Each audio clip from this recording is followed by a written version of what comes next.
तो हरपाल नाम के एक भक्त थे भगवान के, खूब भजन करते थे, खूब साधना करते थे, नाम जप करते थे, कथा सुनते थे, लेकिन वो ब्याह नहीं कर रहे थे। क्यों? उनकी इच्छा थी कि जैसा मैं भजन करता हूं, जैसी मेरी भक्ति है, जैसा मेरा भाव ठाकुर जी के प्रति है, ऐसी कन्या मिले तो मैं ब्याह करूंगा, नहीं तो जीवन भर ऐसे ही रहूंगा। तभी उनके किसी रिश्तेदार ने आकर के बताया, बोले तेरे लायक कन्या मिल गई मुझको। तो हरपाल जी बोले क्या क्या गुण है उस कन्या का? बोले उस कन्या ने शर्त रखी है, मैं उसी से ब्याह करूंगी जो रोज 1000 संतों को प्रसाद पवाता हो। हरपाल जी बोले अब तो मुहूर्त भी नहीं निकलवाना, कल ही ब्याह करवा दो मेरा।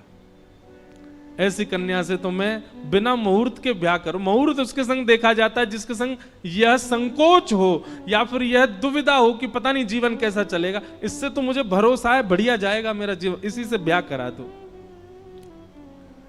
कन्या ने शर्त रखी, हरपाल जी हम आपसे ब्याह तो कर रहे हैं पर हमारी शर्त मंजूर है ना, रोज 1000 संतों को प्रसाद पवाना पड़ेगा। बोला मैं निश्चित करूंगा, आप ब्याह कर लो। और ब्याह हो गया। हरपाल जी रोज 1000 महात्माओं को प्रसाद पवाते। अब देखो, अगर कोई संकल्प ले ले कि मैं 1000 महात्माओं को प्रसाद पवाऊंगा, अगर 100 महात्मा ज्यादा बढ़ जाएं, 200 महात्मा ज्यादा, उनको मना करेगा क्या? वो तो फिर अपराध बनेगा उससे। प्रसाद पवाने का संकल्प लिया तो जितने आए सबको बैठाने की जिम्मेवारी उसकी। ऐसी कथा में भी होता है, कथा में जितने लोग आए सबका स्वागत होना चाहिए, सबके लिए स्थान पर्याप्त होना चाहिए। कई जगह प्राइवेट कथा करा, हम तो मना कर देते, मत कराओ भैया, आपको अपराध लगेगा। क्यों? वैष्णव को पता चला कि कथा हो रही, वो सुनने आ गया, जगह नहीं मिली या फिर वो बैठ नहीं पाया, तो खाली रहे भले ही स्थान, पर फिर भी स्थान बड़ा रखो ताकि कोई भी आए तो कोई रहे ना कथा से, नहीं तो कथा कराने वाले को अपराध लगता है। वैष्णव बिना सुने चला गया। तो हरपाल जी ने नियम ले लिया, रोज 1000 महात्माओं को भोजन कराते। अब 1000 की जगह कभी कभी 1200 भी हो जाते, 1300 भी हो जाते, 1500 भी हो जाते। लेकिन हरपाल जी करते कुछ नहीं थे, कमाई का कोई जरिया नहीं था, केवल दादा परदादाओं की पुश्त से जो उनके पुश्तैनी धन था उसी को ही खर्च करते जा रहे थे। 1 साल तक बढ़िया चला, 1.5 साल बढ़िया चला, लेकिन 1.5 साल बाद धीरे धीरे धन खत्म होने लगा। जैसे ही धन खत्म होने लगा, हरपाल जी बड़ी चिंता में आ गए, क्या करें। पत्नी को नहीं बताते थे। क्यों? बोले इससे तो शर्त लगी, इसको क्यों बताऊं अपना दुख, इससे तो शर्त, मेरी यही शर्त थी कि रोज 1000 संतों को भोजन कराना। तो हरपाल जी ने बाहर जाते और दुकानदारों के यहां से जाकर के कर्जा लेने लगे। वो पुराने संपन्न थे तो किसी ने कर्जा देने से मना भी नहीं किया, सब देने लगे, बोले ले जा। इतना कर्जा कर लिया, 6-7 महीने तक कर्जे में भी उनके संत सेवा बंद नहीं हुई। 6-7 महीने बाद मांगने वालों ने मांगना शुरू किया, बोले हमारा दो, हमारा दो, हमारा दो। किसी का नहीं दे पाए तो पूरे नगर में यह हो गया कि भैया हरपाल जी अब पहले जैसी स्थिति में नहीं है, कर्जा इनको देना बंद करो, ये देते ही नहीं है पैसा लौटा करके। सब बिगड़ने लगा, धन नष्ट हो गया, इज्जत चली गई, लेकिन उनकी संत सेवा नहीं रुकी, रोज संत सेवा करते। एक दिन मन में विचार करने लगे, अब क्या करूं, अब तो मुझे कोई कर्जा भी नहीं देता, गहने भी सारे बिक गए, धन भी सारा खत्म हो गया। तो हरपाल जी ने मन बनाया कि मैं चोरी करूंगा, और चोरी करके ठाकुर जी, आप लोग मत करना ऐसा, चोरी करूंगा। हरपाल जी चोरी करने जाने लगे, लेकिन हरपाल जी का नियम था कि वो किसी के धन की चोरी नहीं करते थे। संपन्न लोगों के घर में जाते थे और उनकी रसोई घर की सामग्री चुरा लाते थे, चीनी, दाल, आटा, चावल, मूंग, नमक, मिर्च, ताकि भंडारा हो जाए सवेरे। इस प्रकार महाराज चोरी होने लगी। एक घर की हुई, दो घर, अब तो हल्ला होने लगा। बोले कि घरों की सामान राशन चोरी हो जाता है। वो बड़ा विचित्र चोर है, धन नहीं चुराता है, राशन चुरा के भागता है। ऐसी चोरी होने लगी महाराज। अब तो लोगों ने अपने अपने घरों में पहरेदारी शुरू कर दी कि चोरी ना हो। तो हरपाल जी को और दिक्कत होने लगी, क्या करें, कैसे करें। धीरे धीरे हरपाल जी इस स्थिति में आ गए कि अब संपन्न लोगों के यहां उन लोगों को ढूंढते जो ना कभी संत सेवा करते ना वैष्णव सेवा करते, और उन लोगों के यहां जाकर के थोड़ा बहुत धन चुरा लेते, स्वर्ण चुरा लेते। करना कुछ नहीं, अपना घर नहीं बनाते थे, बसाते थे, संत सेवा करते थे। ठाकुर जी रीझ गए हरपाल से। ठाकुर जी बोले, देखो ये सब चोरी कर करके और मेरे संतों को पवा रहा है। ठाकुर जी बोले, इस पर अनुग्रह करने जाना है। भगवान सिंहासन से उठ करके तैयार होने के लिए गए और बढ़िया महाराज नकली सी मूछ लगा करके, ऊपर सिर पर पाग पहन करके और थोड़ा पेट सा बाहर निकाल के, गले में खूब सारी जंजीर डाल के, हाथों की हर उंगली में अंगूठी पहन करके, सोने की जूतियां डाल करके, कौंधनी सोने की पहन करके, और एक बैंत समझते, वृद्ध लोग लेकर के चलते, बैंत, सोने का मड़ा हुआ बैंत लेकर के ठाकुर जी तैयार हो गए, एक सेठ जी बन गए। लक्ष्मी भैया ने पूछा, भगवान बड़ा सुंदर स्वरूप धारण किया, कहां जा रहे हो? बोले, अपने भक्त से मिलने जा रहे हैं। रुक्मणी जी बोली, मैं भी चलूंगी। भगवान बोले, तुम मत चलो, तुम उसको पहचान नहीं पाओगे, तुमसे अपराध बनी जाएगा। बोले, नहीं नहीं, भक्त दर्शन करने मैं तो जाऊंगी। भगवान बोले, जल्दी तैयार हो जाओ। सब लोग इधर देखो, वहां से कोई सामग्री आ रही है, कथा यहां हो रही है, इधर देखो, और फिर हम आंख बंद कर लेंगे, चाहे आप कहीं देखो। आंख खुली है तो हमको ही देखो। रुक्मणी जी एक सेठानी बन गई, ठाकुर जी सेठ जी बन गए, और दोनों ने मन में विचार किया कि हरपाल जी को दर्शन देना है। और यहां हरपाल जी की स्थिति क्या थी? अब संत सेवा के लिए कहीं से भी धन नहीं मिल रहा था। तो हरपाल जी एक मार्ग पर जाकर के बैठ गए और सोचने लगे, कोई धनवान यहां से निकलेगा तो उसको लूट लूंगा, और लूट के भाग जाऊंगा, सारा धन संत सेवा में लगा दूंगा। तभी उस मार्ग पर कोई और तो आया नहीं, ठाकुर जी सेठ बन करके आ गए। और महाराज खूब सारे गहने पहन करके, पाग बढ़िया सोने की जड़ाऊ पाग पहन करके, ऐसे वस्त्र पहन करके, और छम छम करते चलते आ रहे हैं। उन गहने ही बज रहे हैं ठाकुर जी के।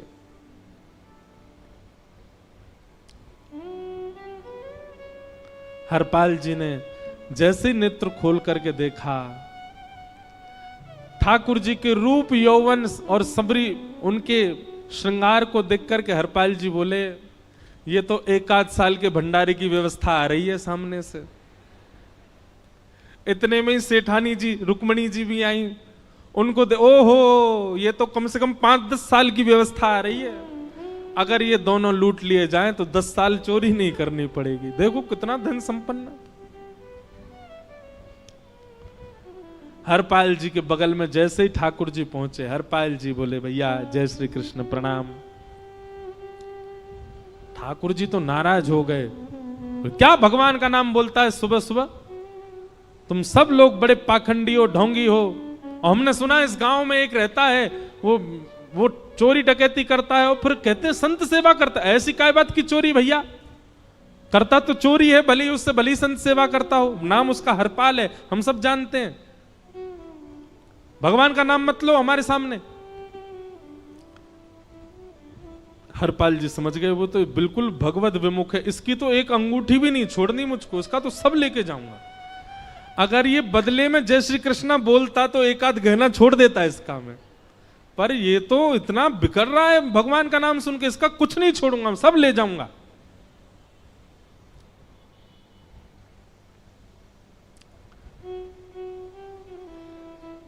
हरपाल जी बोले, हाँ भैया, एक रहता तो है डकैत इस गांव में, और उसका कोई पता नहीं है, वो कभी भी आ जाता है। लेकिन एक मार्ग जंगल में होकर के है, उसमें गांव में नहीं जाना पड़ता। जंगल से गुप्त चुप निकल करके पूरे गांव पार हो जाएंगे, आप शहर पहुंच जाओगे। उसका रास्ता मुझे ही पता है। सेठ जी बोले तो तुम हमको पार करवा दो। हरपाल जी बोले मैं पार तो करवा दूंगा, लेकिन भगवान मेरे घर कुछ मेहमान आए हैं, उनके भोजन आदि की व्यवस्था के लिए मैं तो बाजार आया था, मेरे पे धन नहीं है। आप यदि मुझको कुछ दे देंगे तो मैं घर पर व्यवस्था करके आऊंगा, तुरंत आपको लेकर के गांव पार करवा दूंगा। ठाकुर जी ने उसको कुछ सोने की मोहर दे दी। बोले लो तुम अपने घर की व्यवस्था कर आओ। हरपाल जी ने सामग्री खरीदी, घर पर पहले व्यवस्था करके आए। बोले आज की व्यवस्था हो जाए, क्योंकि आज तो 10 साल का सब चोरी करना समय लगेगा। पत्नी से कहा भोजन प्रसादी बनाओ, संतों को पवाओ। संत पूछेंगे मैं कहां है, तो कहना कि आप लोगों की 10 साल की व्यवस्था करने गए आज। हरपाल जी लौट करके आए और सेठ जी से कहा आइए आइए चल दीजिए मेरे साथ और हमारे संगी चलना बिल्कुल। ठाकुर जी रुक्मणी जी चलने लगे। जैसे ही विहंगम जंगल में पहुंचे, भयंकर भयावह जंगल, बीच जंगल में जैसे ही पहुंचे, हरपाल ने पीछे मुड़ करके देखा, दोनों चले आ रहे हैं। तुरंत महाराज वो तो अपने रूप में आ गया, शेर की तरह गर्जना करने लगा, अपनी लाठी धर दी सामने और अपने सिर का स्वाफा निकाल करके सामने बिछा दिया। भगवान जो सेठ जी के रूप में आया, भगवान बोले भैया ये क्या कर रहे हो? बोले मैं ही हरपाल हूं। सारे सामग्री निकालो, डाल दो यहां पे, एक चीज भी मत छोड़ना, नहीं तो तुम जानते नहीं हो तुम्हारा क्या करूंगा। ठाकुर जी तो थर थर कांपने लगे। रुक्मणी जी बोली देखो कैसा नाटक कर रहे हैं।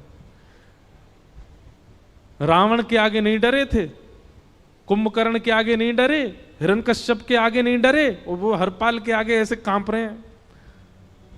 भगवान तो मन की सब समझ जाते हैं, कौन ही मारने, वो तुम भी कांपो क्यों? बोले भक्त है भैया, ये हमारो भक्त है। अनुब्रजाम में हम नित्यम पूये ये तन्य रेणु भी, इसने हमारे लिए सब गवा दिया, हमारे वैष्णव संतों के लिए सब लुटा दिया, इसके आगे भयभीत होने में कोई लज्जा नहीं। लक्ष्मी नारायण दोनों कांप रहे हैं और हरपाल कह रहा सब निकालो। ए सेठानी जी कान के कुंडल उतारो। कान कुंडल उतार दिए, नाक की नथनी उतार दी, सब उतार उतार के धर दिए, हाथों के सब कड़ूला आदि भी धर दिए। भगवान ने भी अपने सब उतार उतार। बोले बैंत कहां लेके जा रहे हो? उसको भी धर दो। बोले अरे भैया बुढ़ापे की लाठी, हम गिर जाएंगे। बोले कुछ नहीं गिरोगे, धर दो इसको। जीवन में कभी राम ना, जय श्री कृष्ण बोलने पे चिल्ला रहे थे मुझ पे, रखो इसको यहां पे। सारा धर दिया। बोले बहुत बढ़िया हो गया, अब 10 साल की व्यवस्था हो गई। इतने में भगवान की कनिष्ठ उंगली में एक अंगूठी थी। हरपाल बोला ये कहां बचा के ले जा रहे हो, उसको दो। बोले अरे भैया ये तो बहुत बचपन की हमारी अंगूठी है और ये आज तक हमारी निकली ही नहीं है और ये निकल ही नहीं पाएगी, इसको बाहर हम निकाल ही नहीं सकते, इसको तो रहने दो हमारे पास। बोले तुम क्या जानो, इस अंगूठी से कम 1 हफ्ता संत भोजन होगा और तुम पे तो दया करनी नहीं है। चिल्लाए थे मुझ पे जय श्री कृष्ण बोलने पर, निकालो इसको। भगवान खूब प्रयास करें, वो नहीं निकले तो हरपाल जी ने उंगली पकड़ी। बोले इसको काट देता हूं मैं, तुम्हारे पास उंगली रहने का कोई काम नहीं है, तुम उंगली से करते ही क्या हो। और महाराज जैसे ही उंगली पकड़ करके काटने का मन किया, वो काटने ही वाले थे, इतने में ही द्वारिकाधीश भगवान शंख चक्र गदा पद्म धारण करके प्रकट हो गए सामने। रुक्मणी जी महालक्ष्मी के रूप में प्रकट हो गई और दोनों ने अपने अंक में हरपाल को भर लिया। हरपाल जी समझ नहीं पा रहे ये क्या हुआ, दूर हटे। बोले नाथ, बोले हम साक्षात द्वारिकाधीश, ये साक्षात रुक्मणी तुम्हारी भक्ति से प्रसन्न होकर तुमको दर्शन देने आए हैं। हरपाल जी घुटने के बल बैठ गए, रोने लगे, सर रख दिया चरणों में, पटकने लगे। बोले नाथ, मैंने अपने नाथ को लूटा, आज मैंने अपने स्वामी के साथ डकैती कर रहा था, मैं अपने स्वामी की उंगली काटने पर मजबूर हो गया था, इसका मतलब तो मैं पापी हूं। मेरा पाप इतना प्रचंड हो गया कि मैं आपके रूप को नहीं पहचान पाया। भगवान ने हृदय से लगा, नहीं हरिपाल, तुमने कभी अपने लिए प्रयोग थोड़ी किया। तुम्हारी पत्नी भूखे सो जाते हो, लेकिन संतों को भूखा नहीं जाने देते। ठीक है, उसके लिए भले ही तुमने वह गलत मार्ग अपनाया जो नहीं अपनाना चाहिए था, परंतु उसमें उद्देश्य कोई और तो नहीं था, मेरे जनों की सेवा ही तो थी, मेरे वैष्णवों की सेवा। और देखो हरपाल, एक मेरी बात सुनो, आज तुम्हारे मन में ग्लानि होती है कि तुमने दूसरों का धन हड़प करके और उससे संत भोजन कराया। वास्तव में इसका विधान शास्त्रों में यह बताया गया, जिसके धन से भोजन बना और संतों ने पाया, परोसा भले ही किसी ने भी हो, कार्यक्रम भले ही किसी ने भी कराया हो, पर धन जिसका लगता है पुण्य उसी को मिलता है। तुमने तो अपने गांव के, शहरों के उन लोग जो कभी संत सेवा नहीं करते थे, उनके धन चुरा चुरा करके उनको पुण्य बांटा है। तुमने कुछ गलत नहीं किया है। हां, अपने प्रयोग में यदि लेते तो पाप हो जाता, लेकिन तुमने तो एक रत्ती भी अपने प्रयोग में नहीं ली, सब संतों में लगा दी, और जितने लोगों का धन चुराया उन सबको पुण्य प्रदान कर दिया। हम तुमसे बड़े प्रसन्न हैं। हरपाल जी चरणों से लिपट गए, बोले नाथ आप बड़े कृपालु, बड़े दयालु। भगवान बोले अब हमने दर्शन दे दिया, अब हम जाएं। और सुनो, ये सारा धन हमने दिया है, 10 साल का नहीं होगा इससे। तो बोले जब तक तुम जीवित रहोगे तब तक की सेवा बनेगी, इससे संत सेवा चलती रहेगी। ये सारा धन आभूषण हम लेकर के इसीलिए आए थे ताकि तुमको अब कभी किसी से मांगना ना पड़े, किसी से हड़पना ना पड़े। भगवान जाने लगे तो हरपाल जी चरणों में गिर गए, बोले नाथ आज मैं आपके दर्शन कर पाया, मैं संत सेवा कर पाया, इसमें सबसे बड़ा योगदान मेरी पत्नी का है। उसने नियम नहीं बनाया होता तो शायद मैं कभी ऐसा नहीं करता। आप उसको दर्शन दिए बिना जाएंगे, मैं उसको क्या बताऊंगा? मैं उससे जाके कह भी नहीं पाऊंगा कि आप मुझे मिले, और उसकी वजह से आप मुझे मिले, वो कृपा कर उसको दर्शन दे दीजिए। ठाकुर जी बोले ठीक है। तुरंत लक्ष्मी नारायण भगवान ने छोटे छोटे बालकों का रूप धारण कर लिया और हरपाल जी की गोद में बैठ गए, और हरपाल जी अपनी गोद में लेकर के ठाकुर जी को घर पर आए, और आकर के अपनी अरे सुनो देखो कौन आए हैं। जैसे बाहर आकर के देखा तो नन्हे से ठाकुर जी, नन्ही से रुक्मणी जी गोद में बालकों की भांति बैठे हैं। बोले अरे इतने सुंदर सुंदर बालक। बोले बालक नहीं है, ये साक्षात जगन्नाथ भगवान, साक्षात रुक्मणी जी, साक्षात द्वारिकाधीश हैं। तुरंत ठाकुर जी अपने रूप में प्रकट हो गए और दोनों दंपति को दर्शन दे करके भगवान वहां से प्रस्थान कर गए। बोलो भक्त वत्सल भगवान। तो एक भक्त जीवन संगी का प्राप्त होना भगवत दर्शन तक ले जा सकता है आपको। अब जिनके ब्याह हो चुके हैं उनसे तो अब हम कुछ कर नहीं सकते, पर जिनके नहीं हुए हैं संभल जाओ, सुधर जाओ, ठाकुर जी से प्रार्थना करो, और प्रार्थना करके केवल एक ही चीज मांगो, क्या? हम गृहस्थी हैं नाथ, यह गृहस्थाश्रम है, हम इसमें आ चुके हैं, अब कृपा करके हमारे जीवन में जो भी आए वो आपका भक्त आए। लेकिन आपके अथक प्रार्थना करने पर भी ठाकुर जी ने यदि नहीं दिया तो भी चिंतित मत होइएगा। मीराबाई को भी नहीं मिले अनुकूल, करमेती बाई को भी नहीं मिले अनुकूल, सक्कू बाई को भी नहीं मिले अनुकूल पति, अरे नामदेव जी को भी नहीं मिली अनुकूल पत्नी।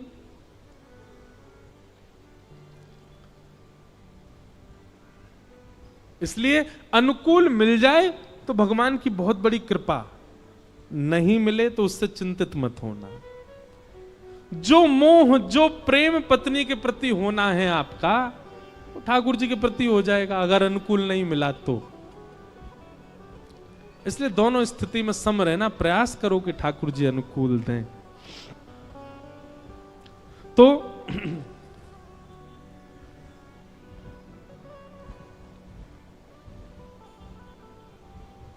कर्दम ऋषि ने भगवान से प्रार्थना करके कहा कि मुझे एक अनुकूल पत्नी मिले, नाथ कृपा करो। और कैसी पत्नी मिले जो मुझसे ज्यादा आपसे प्रेम करे, मुझसे ज्यादा आपका भजन करे, मुझसे ज्यादा आपको ध्याए। कर्दम ऋषि की बात सुनकर के भगवान बड़े प्रसन्न हो गए। भगवान ने कहा, बोले ऋषि, परसों स्वयंभू मनु तुम्हारे यहां आएंगे अपनी पुत्री देवहूति को लेकर के, वही तुम्हारे लिए अनुकूल है, उससे तुम ब्याह कर लेना। कर्दम ऋषि बोले, मतलब क्या मुझे कहना पड़ेगा कि अपनी बेटी से मेरा ब्याह करा दो? ये तो बड़ा अटपटा लगेगा। भगवान बोले, चिंता नहीं, हमने सब व्यवस्था कर दी। हमने नारद जी से जाकर के उनकी बेटी को आज्ञा दिलवा दी कि आपका ब्याह तो केवल नारद जी से, उनसे, कर्दम ऋषि से होगा। वो अपनी बेटी का ब्याह करने ही आपके यहां आएंगे, आप उनसे ब्याह करना, आपका जीवन मंगल में होगा। कर्दम ऋषि का देवहूति माता के साथ ब्याह हुआ, 9 पुत्रियों ने जन्म लिया। 10वें संतान के रूप में भगवान कपिल प्रकट हुए। अच्छा, ये भी बड़ी अद्भुत कथा है। जब कर्दम ऋषि ने वरदान मांगा कि मुझसे ज्यादा आपसे प्रेम करने वाली मुझे कन्या से मेरा ब्याह हो जाए, ठाकुर जी इतने प्रसन्न हो गए। भगवान ने कहा, एक वरदान हम तुम्हारा पूरा करेंगे, एक वरदान हम अपनी तरफ से देंगे। भगवान बोले, देवहूति से तुम्हारा ब्याह होगा तो तुम्हारी कामना पूरी हो गई। अब एक वरदान हम अपनी तरफ से देंगे कि तुम्हारे यहां पुत्र बन के हम ही आएंगे, हम ही तुम्हारे पुत्र बन के आएंगे। क्योंकि भक्त पत्नी, भक्त पति, तो निश्चित है संतान हमारी, हम जैसी ही प्रकट होगी। 9 पुत्रियों के बाद 10वें पुत्र के रूप में भगवान कपिल प्रकट हुए। और कपिल भगवान के प्रकट होते ही कर्दम ऋषि ने चरणों में प्रणाम किया, जान गए भगवान आए हैं। भगवान कपिल का बाल्य रूप नहीं बताया भागवत में ज्यादा, धीरे धीरे वो बड़े हो गए। कर्दम ऋषि ने प्रणाम करके कहा, नाथ मुझे आज्ञा दो। बोले, आप जाइए वन में जाके भजन करो, हम मां के पास रहेंगे। कर्दम ऋषि वन में चले गए और देवहूति माता के साथ भगवान कपिल रहते हैं। देवहूति माता भी ये बात जानती है कि मेरे पुत्र साक्षात भगवान है। एक दिन देवहूति माता ने सही समय जान करके अपने पुत्र को आसन पर बैठा दिया और स्वयं चरणों में बैठ करके कहने लगी, मैं आपसे कुछ प्रश्न जिज्ञासा करना चाहती हूं, पूछो। यही कपिल देवहूति संवाद है। थोड़ा बहुत हम 2-4 प्रश्न सुन लेते हैं, उसके बाद कथा विराम देंगे। और कल की बात सुन लो, कल ठाकुर जी का जन्मोत्सव है। कथा में कल सब लोग बढ़िया सुंदर सज धज के आना, बस ज्यादा आभूषण पहन के मत आना, कहीं पता चली हरपाल जी आ गए तो हरपाल जी मतलब कथाओं में कई लोग आ जाते हैं जो खींच ले जाते हैं, इसलिए व्यवस्थित होके आना। कल ठाकुर जी का नंदोत्सव मनाया जाएगा ठीक 2 बजे से। आज भी थोड़ा विलंब हुआ, पर कल 2 बजे से ही कथा होगी और 5, 5:30 बजे ही नंदोत्सव होगा। इसलिए आप लोग विलंब नहीं करना, कल समय से आ जाइएगा, खूब सुंदर बन के आना, खूब आनंद के साथ खूब उत्सव मनाएंगे कल ठाकुर जी का। 2 से 5 कथा रहेगी और फिर उत्सव के बाद सबको बधाई भी मिलेगी। बधाई ले लेकर के सब लोग अपने घर जाना। फिर अगले दिन गोवर्धन लीला, उसके अगले दिन रुक्मणी विवाह और फिर कथा विश्राम होगी। विश्राम वाले दिन की कथा भी हो सकता है 1-8 घंटा पहले शुरू हो, क्योंकि रात्रि में ही हमको प्रस्थान करना है। तो वैसे तो 2 से 5 ही समय है, विश्राम वाले दिन ज़्यादा से ज़्यादा 1 से 4 हो जाएगा, इससे ज़्यादा पहले नहीं करेंगे। तो आप सब लोग समय का ध्यान रख के आइएगा। हम कुछ प्रश्न देवहूति के सुन करके और फिर कथा को विराम देंगे, बहुत ध्यान से सुनिएगा।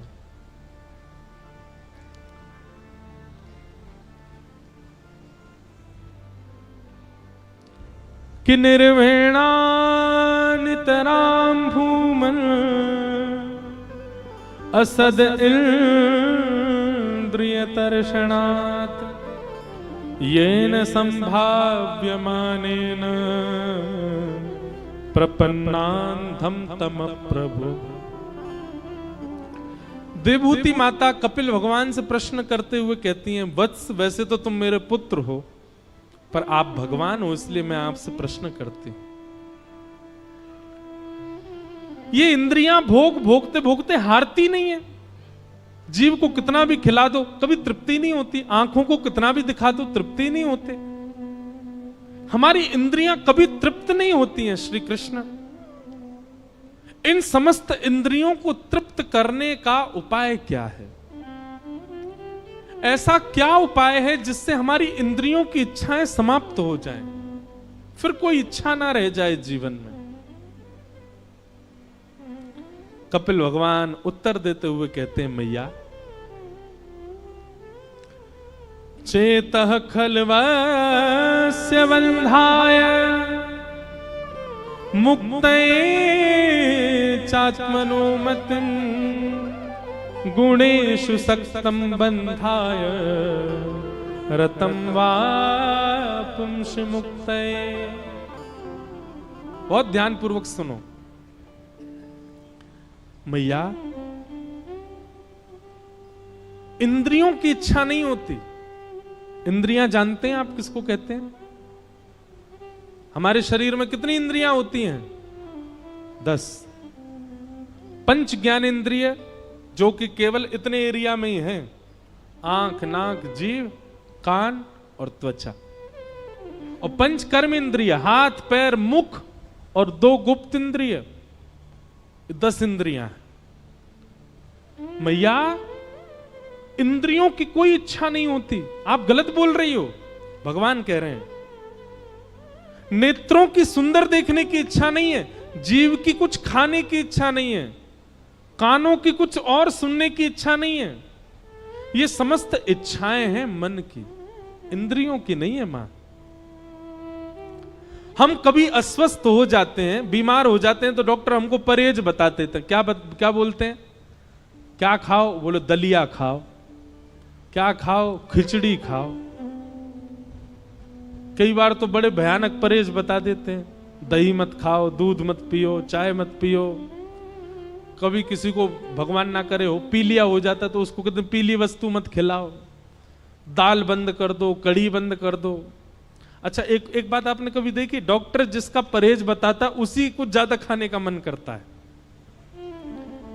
वैसे रोटी बढ़िया नहीं लगे लेकिन एकादशी वाले दिन रोटी की बड़ी याद आती है।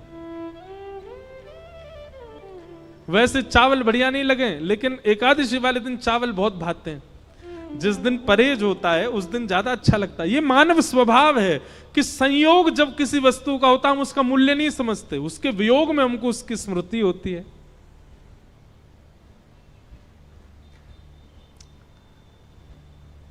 भगवान कह रहे हैं मैया इंद्रियों की इच्छा नहीं होती, इंद्रियों को तो जो दे दोगे वो स्वीकार कर लेंगी। इच्छा होती है मन की। आपका प्रश्न होना चाहिए कि मन कैसे सुधारें? इंद्रियां नहीं सुधारी जा सकती। किसी व्यक्ति को जेल हो जाए, उसको बोला जाए ए तुमने उस आदमी को गोली क्यों मारी? वो कहे मैंने नहीं मारी, मेरे हाथ ने मारी थी, मेरे हाथ को दंड दे दो। तो जज क्या कहेगा? ये पागल हो गया, इसको पागल खाने भेजो। क्यों भाई?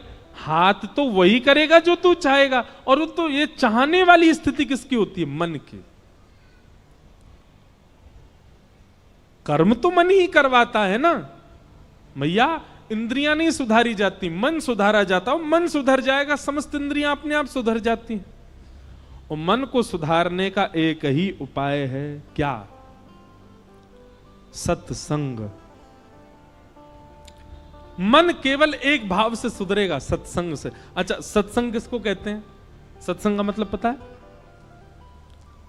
बोले हाँ, जो हम 2 बजे से बैठ के यहां कर रहे हैं ये सत्संग है। यह ही सत्संग नहीं है। धोती पहन के रहना यह भी सत्संग है। तिलक धारण करके रहना यह भी सत्संग है। कंठी माला पहनना यह भी सत्संग है। किससे बात करना, किससे ना करना यह भी सत्संग है। क्या खाना, क्या नहीं खाना यह भी सत्संग है। आपकी संपूर्ण दिनचर्या सत्संग कहलाती है। क्या खाते हो, क्या पहनते हो, कहां जाते हो, किससे मिलते हो, कैसे बोलते हो, कैसे। अरे लेटना भी सत्संग होता है। लेटने का तरीका, कई लोग बैठते कैसे, सोफा पे ऐसे बैठ जाते हैं, अधर होकर के हाथ पाम ऊपर कर लिए, पाम सामने टेबल पर धर लिए, उसके बैठने की अदब से ही पता चलता है कि ये अच्छा आदमी नहीं। पर कोई बैठता हो डिसेंट तरीके से, ऐसे सुख आसन में बैठ जाता हो, मेरुदंड सीधा रखता हो, अपनी गर्दन सीधा रखता हो, उसके स्वरूप से पता है सत्संगी है। बैठने का तरीका, बोलने का तरीका, चलने का तरीका, खाने के व्यंजन, पीने का पानी, सोने का स्थान, सब आपका सत्संग बताता है और इन सब से मन पर प्रभाव होता है। ये सब सत्संग कहलाते हैं। सदपुरुषानाम संग इति सत्संग, सदग्रंथानाम संग इति सत्संग, सदव्यंजनानाम संग इति सत्संग, सब सत्संग है। मां, सत माने भगवान, और आपकी हर स्थिति ऐसा संग करती है जिससे भगवत प्राप्ति हो, वो सब सत्संग कहलाता है। सत्संग। मां, यदि आप चाहती हो कि आपका मन शुद्ध हो, पवित्र हो, एकाग्र हो, तो आपको सत्संग करना चाहिए। किनका संग करें? तब पंच गुण बताए। कौन कौन से पंच गुण? तितिक्षवः कारुणिका सुहृदः सर्वदेहिनां, अजात शत्रवः शांता साधवः साधुभूषणा। जो सहनशील है, जिसके अंदर दया है, सब प्राणी मात्र के लिए भला चाहता है, जिसका कोई शत्रु नहीं है, और जो शांत रहता है, ये पंच लक्षण जिसमें है मैया, उसका संग करो, आपका मन अपने आप सुधर जाएगा। सत्संग की विधा और मन एकाग्र की विधा भगवान ने यहां पर बताई। देवहूति माता ने अगले प्रश्न कई किए, फिर प्रश्न किया कि आपके दर्शन में सबसे पहले कौन से अंग को देखना चाहिए? तो भगवान कहते हैं सबसे पहले मेरे दर्शन में मेरे चरणों का दर्शन करना चाहिए। संचिन्तयेत् भगवतश्चरणारविन्दम् वज्रांकुशध्वज सरोरुहलाञ्छनाट्यम् उत्तुंगरक्तविलसन्नख चक्रवाल ज्योत्स्नाभिराहत महद हृदयान्धकारम्। हम लोगों को दर्शन करना नहीं आता। कई लोग कैसे दर्शन करते हैं? मंदिर में गए, देख लिए ठाकुर जी। कई लोग तो मंदिर में गए, ठाकुर जी के आगे जाके आंख बंद कर लेते हैं। भाई दर्शन करने आए हो, इतने बड़े अंतर्मुखी हो गए हो कि बिना देखे ही ठाकुर जी दिख रहे हैं चित्त में आपको। भगवान के सामने जाके आंख बंद नहीं करनी चाहिए। ठाकुर जी को तो निहारो, देखो, वंदन करो। लेकिन दर्शन भी कैसे करें? तो कहते हैं सबसे पहले भगवान के श्री चरणों का दर्शन करो। श्री चरणों के बाद उनके घुटने देखो, फिर कटी भाग देखो, फिर वक्ष देखो, ग्रीवा देखो, अंत में मुख देखो। हम कई बार तो दर्शन करने जाते हैं, मुख ही देखते हैं, चरण देखते ही नहीं ठाकुर जी के। और देखो कई जगह ऐसा है कि चरण दर्शन नहीं होते। जैसे हमारे बिहारी जी साल में एक ही बार दर्शन देते हैं चरणों के, अक्षय तृतीया। तो क्या करें? तो जिस ऐसे देव के दर्शन करो जिनके चरण दर्शन नहीं हो रहे हैं, तब उनके जिस अंग का नीचे दर्शन हो रहा है वहां से लेके ऊपर तक दर्शन करके चरणों की भावना रख लो। भावना मतलब विचार कर लो ठाकुर जी के कैसे चरण हैं। तो सुनो, उत्तुंग रक्त विलसन्नख चक्रवाल, कमल जैसे ठाकुर जी के चरण हैं। ध्याकुर जी के नख जो हैं ऐसे लगते हैं मानो एक एक चंद्रमा विराजमान हो, ऐसा प्रकाश उत्पन्न हो रहा है। वज्रांकुशध्वज सुरोरुहलांचनाड्यम, वज्र, अंकुश, ध्वजा आदि आदि चिन्ह भगवान के चरणों में है। ये सब विचार कर लो। लेकिन सर्वप्रथम दर्शन भगवान के चरणों का ही करो। हमने एक कथा में एक बात कही थी कि आप एक नियम बना लीजिए। क्या? 15 दिन तक अपने प्रिय मंदिर जाओ, और मंदिर जाकर के केवल ठाकुर जी के श्री चरणों का दर्शन करो, मुख का दर्शन मत करना। आपका आकर्षण होगा उनके मुख की ओर, वो कितने भी सुंदर बन के क्यों ना खड़े हों, कितने भी अच्छे प्यारे क्यों ना लग रहे हों, आप जाकर के नेत्रों से गाढ़ करके केवल उनके चरणों को देखना, मुख मत देखना। 15 दिन बाद आप अनुभव करेंगे कि 15 दिन तक आपने ठाकुर जी के चरणों के दर्शन किए, तो 15वें दिन आपके स्वप्न में या आपके नेत्रों में ठाकुर जी खुद अपना मुख दिखाने आएंगे। ये चरण दर्शन से मिलने वाला फल है। 15 दिन बाद ठाकुर जी खुद आ जाएंगे, अरे रोज आवे देखे ना हम, वो देख मैं कैसा लग रहा हूं आज। ठाकुर जी के चरणों में चरण साधारण नहीं है ठाकुर जी के,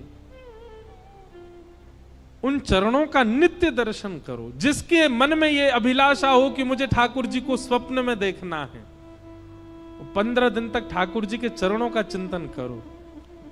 15 दिन भी बहुत बता रहे हैं हम, आप संकल्प धारण करो, 1 हफ्ता व्यतीत होते ही ठाकुर जी स्वप्न में दिखेंगे। बस शर्त यह है कि ठाकुर जी का मुख मत देखना, मंदिर जाके चरण ही देखो।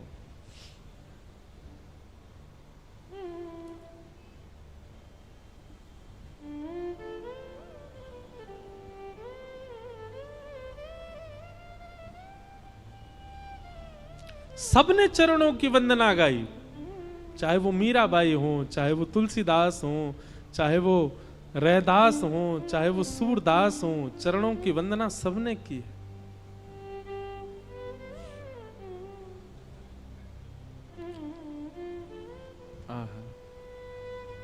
मीराबाई कहती हैं, हरि चरणा चित राची, गिरधर जन्म मरण रा साथी।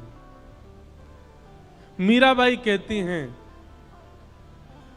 गोवर्धन गिरधारी जी सुध लेना हमारी, मीरा के प्रभु गिरधर नागर, चरण कमल बलिहारी, सुध लेना हमारी, गोवर्धन गिरधारी सुध लेना हमारी। चरणों की वंदना किसने नहीं गाई? सबने गाई है। तो भगवान कहते हैं, मैया मंदिर में आती सबसे पहले मेरे श्री चरणों का दर्शन करो, श्री चरणों का अनुभव करो। तत्पश्चात मैया ने और भी प्रश्न किए, ठाकुर जी से प्रार्थना करी। भगवान सबके उत्तर देते जा रहे हैं और सबके उत्तर में कोई ना कोई भाव ठाकुर जी सुंदर सुंदर बता रहे हैं। इस प्रकार देवहूति माता के अनेक प्रश्नों के उत्तर यहाँ कपिल देवहूति संवाद में कहे जा रहे हैं। हम सबको प्रणाम मात्र करते हैं। कल ठाकुर जी का नंदोत्सव मनाया जाएगा। आप सब लोग 1:30 बजे ही उपस्थित हो जाना। 2 बजे से कथा का प्रसंग रहेगा। बड़े प्रेम और भाव से आज के मंगलमय कथा को विश्राम देते हैं। भाव से सब लोग गाओ। सब सुख सागर रूप उजागर रहे वृंदावन धाम। सब सुख सागर रूप उजागर रहे वृंदावन धाम। सब सुख सागर रूप उजागर रहे वृंदावन धाम।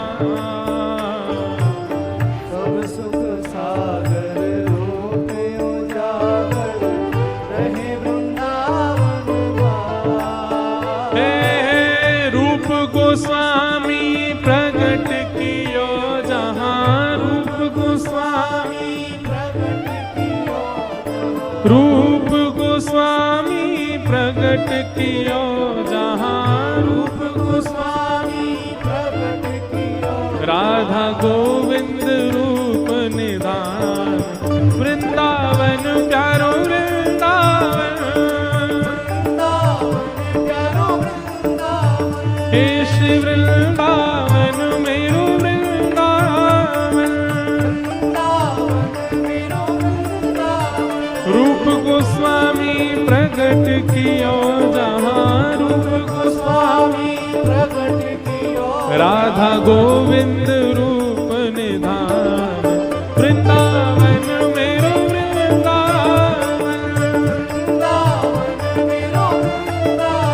हे श्री वृंदावन प्यारो वृंदावन,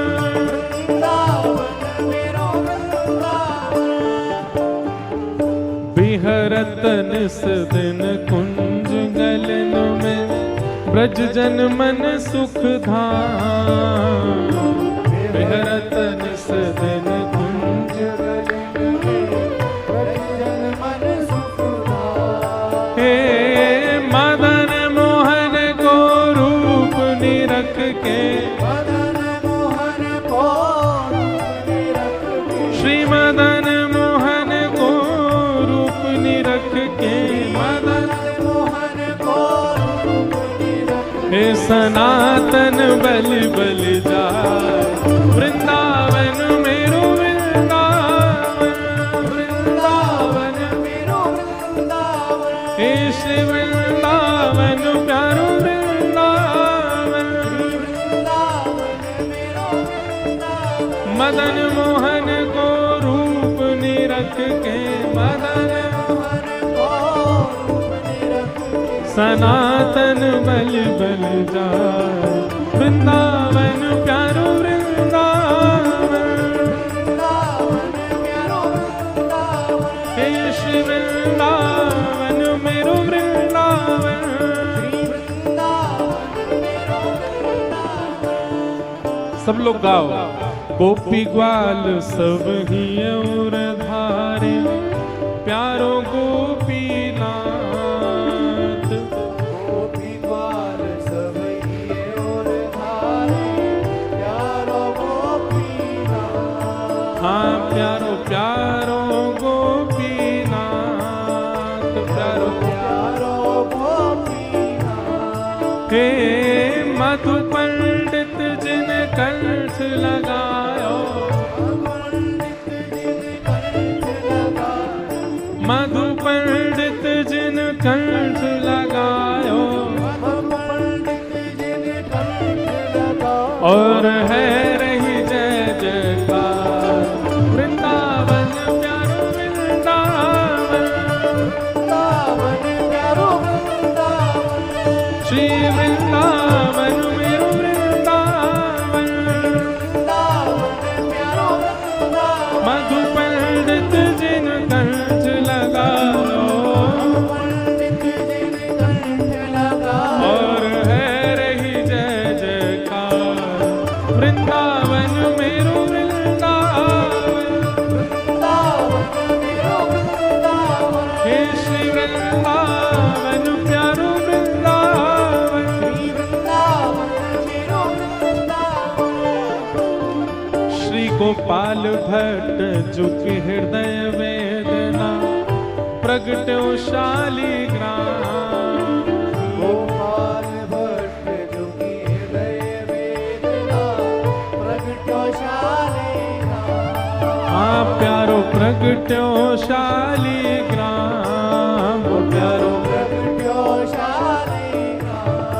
हे रूप सुधा को खान हमारो, रूप सुधा को खान हमारो, रूप सुधा को खान हमारो, रूप सुधा को खान हमारो। हे प्यारो राधा रमण जुलाल, वृंदावन मेरो वृंदावन, वृंदावन मेरो वृंदावन, हे श्री वृंदावन प्यारो वृंदावन, वृंदावन प्यारो वृंदावन, रूप सुधा को खान हमारो, रूप सुधा को खान हमारो, वृंदावन में सब न्यारो, वृंदावन में सब न्यारो, श्री राधा रमण जुलाल, वृंदावन मेरो वृंदावन, वृंदावन